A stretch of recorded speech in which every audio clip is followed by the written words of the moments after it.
isso por quê? Porque eu quero ouvir o professor Leandro, o pastor Leandro lá, e ele falou que esse crescimento é um cumprimento da palavra de Deus, e ele ainda colocou que Jesus, ou a Bíblia nos advertia desses enganadores e falsos profetas.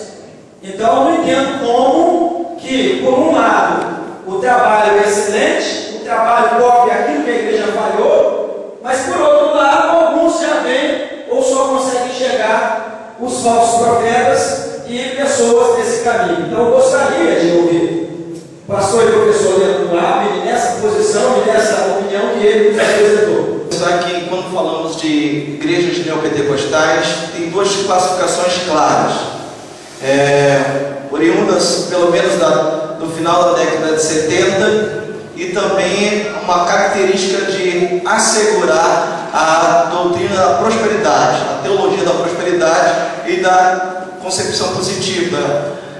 E dessa perspectiva, qualquer movimento que tenha essa teologia da prosperidade, acredito que está indo contra a Escritura e o verdadeiro Evangelho. Agora, temos igrejas que surgiram do final da década de 70 para cá, que se mantêm e vivem a verdadeira ortodoxia. Então nós temos que separar a estrutura de organização e organismo.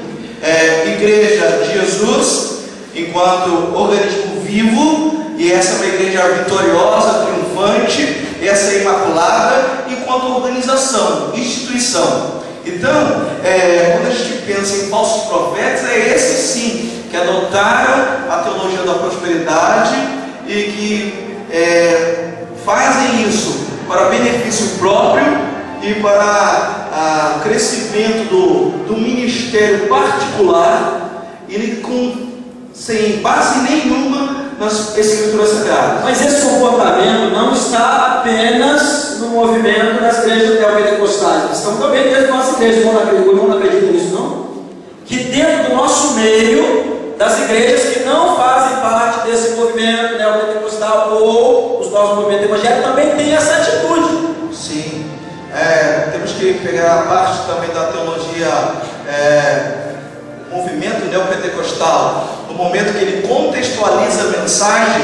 Isso é uma verdade. A igreja histórica, as tradicionais, batista, presbiteriana e a própria Assembleia de Deus, por muitas vezes falhou na contextualização da mensagem para o seu grupo, para o gueto.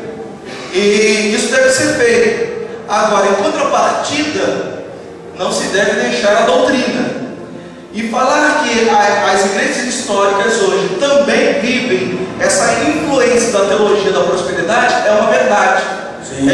Hoje vemos no meio batista, no meio presbiteriano, no meio assembleano, das igrejas consideradas históricas e pentecostais históricas, esse ruminar, essa entrada do movimento chamado teologia da prosperidade. Ok, pastor Marcos Vinícius, o pastor Kemuel mencionou pensamento positivo e outras coisas parecidas. O irmão da área da psicanálise não usa nem um pouquinho da psicanálise em sua igreja, no seu sermão, na sua orientação? Antes de falar de qualquer psicologia, eu queria iniciar o seguinte: ortodoxia, como o irmão Davi falou, é caminho reto, opinião reta, ensino reto, lá do grego. E o debate neopentecostal, neo é novo, então novo Pentecostes. Eu queria que vocês entendessem, todos nós aqui, é que a ênfase, a pergunta que você fez para Leandro, pastor Leandro, que é interessante, a diferença, as diferenças, você falou também do positivismo que ele colocou, que o pastor Kemuel colocou em relação às pregações. A ênfase, que é a grande problemática do debate, é a ênfase, Interessante, queridos, que novo neopentecostal, eu entendo na Bíblia que Deus faz realmente comportamentos, novidades de vida, mas em termos doutrinários, em termos de Bíblia, Deus não muda, Deus estabelece princípios. O próprio Jesus, em Mateus 5, versos 17 e 20 até 20, ele fala que ele veio cumprir a lei, ele veio estabelecer leis. falo de movimentos neopentecostais, eu estou dando ênfase principalmente ao Pentecostes. Eu estou enfatizando aos dons espirituais, onde essas igrejas se baseiam principalmente nos 9 dons espirituais, que é a cura, que são as revelações, que são a fé, que é trabalhar a questão dos dons espirituais. Eu entendo os dons, os frutos do Espírito, eu entendo a presença do Espírito Santo de Deus como uma figura, como um ajudador, como uma terceira parte da Trindade. E este Espírito Santo, ele tem as funções deles, que um dia eu fiz um estudo muito profundo, das 15 funções do Espírito Santo de Deus. E as palavras se repetem muito do Espírito Santo de Deus na Bíblia. A primeira grande função é consolar. Então você não consola alguém que você está bem. Segundo, ajudador, uma palavra que fala muito na Bíblia. Ajuda, você não ajuda aquele que também está bem. Ajudar é auxiliar, ajudar não é fazer tudo. Então eu vejo que esses movimentos neopentecostais, essa palavra nova, como eu falei, ela é meio perigosa, porque Deus se repete muito. Deus gosta de que nós cumprimos a palavra, cumprimos a lei. E se uma vez será feita, não sei se... Só um minutinho, você falou, cumprimos a lei? Certo. Em que sentido cumprir a lei? Boa. Eu não estou guardando o saco, não.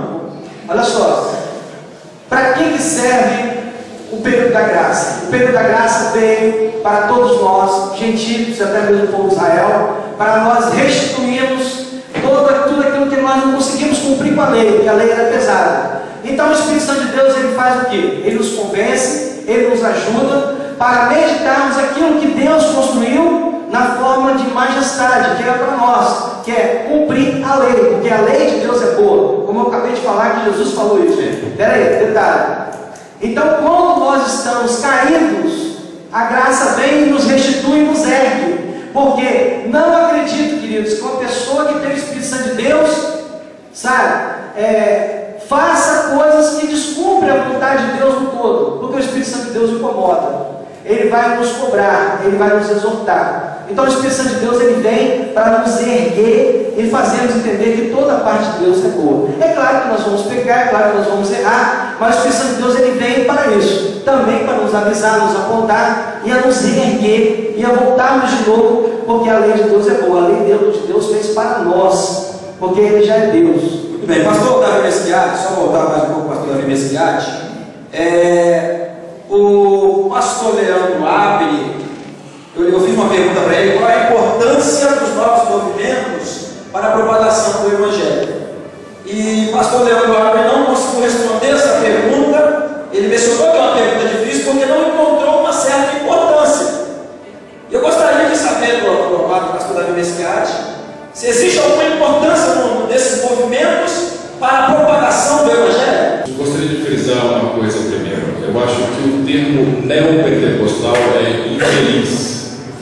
É um termo muito infeliz, porque eles não são um novo tipo de pentecostais. Alguns teólogos hoje chamam mais acertadamente de pós-pentecostais. Talvez eles estão depois dessa onda pentecostal que varreu o mundo, e talvez seja mais correto pensar assim. Você vai dizer que o problema é só o nome, se mudar o nome, melhor. Porque eu não quero ter nada a ver com esse tipo de posicionamento. Porque quando eles se colocam, ou quando a gente os denomina de neopentecostais, significa que há algum tipo de continuidade entre o que eles estão fazendo e o que nós estamos fazendo. Eu acho que não tem nada a ver uma coisa com outra. Mas se trocar o nome, muda alguma coisa? Não muda, porque o problema é a teologia, a concepção de vida que eles têm. Por exemplo, o que caracteriza esse movimento, entre aspas, neopentecostal? Não é a ênfase na espiritualidade, não é a ênfase no Espírito Santo. O que caracteriza esse movimento é a chamada teologia, que também está incorreto aí, está tudo incorreto o negócio, né? É a chamada teologia da prosperidade, isso é, a coisificação de Deus, é a manipulação do divino, é a busca por fórmulas e por botões que pressionem Deus na parede para fazer o que interessa a determinados grupos. Então as pessoas vão para a Bíblia para encontrar supostas promessas e compromissos de Deus, aos quais ele não pode voltar atrás na sua palavra, e assim eu garanto uma fórmula de sucesso. Essa coisificação do Evangelho não é pregação do Evangelho. Eu dizia agora há pouco na aula com os colegas que em muitos casos é um desserviço à verdadeira causa do Evangelho. Estão fechando a porta dos céus para muitas pessoas.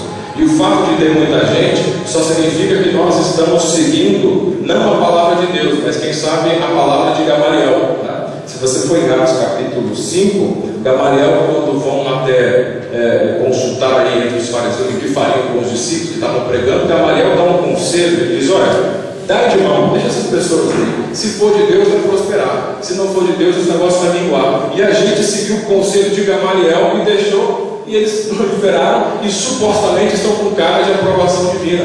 O sucesso numérico não tem nada a ver com aprovação divina. A maioria crucificou a Jesus, a maioria pecou e a maioria continua afastada de Deus até hoje. A multidão não significa que está correta, nem significa que está com a razão. Ok? Hoje esse